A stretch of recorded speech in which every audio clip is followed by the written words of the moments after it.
অভিষেক ম্যাচে ব্যর্থ আব্দুল গফফর সাকলাইন দুর্দান্তভাবে শুরু করলেও শেষ দিকে বাংলাদেশের এমন ব্যাটিং বিপর্যয়।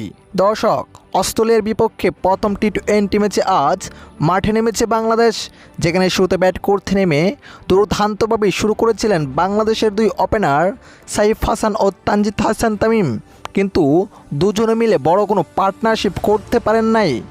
সাইফ হাসান করে যান মাত্র 20 রান, তানজিদ হাসান তামিম 10 রান। তারপর সৌম্য সরকার ও তৌহিদ হৃদয় কিছুটা চেষ্টা করছিলেন, কিন্তু সৌম্য সরকার 17 রান করেই টেবিলে ফিরে যান।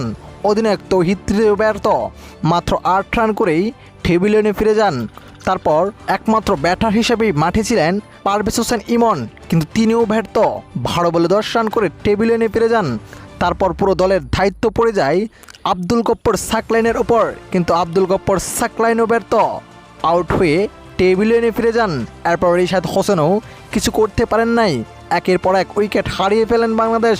এতে প্রথম টি-20 ম্যাচে অস্ট্রেলিয়ার বিপক্ষে ব্যাটিং বিপর্যয়ই পড়ে যায় বাংলাদেশ, অল্প রানেই আটকে যায় বাংলাদেশ দল।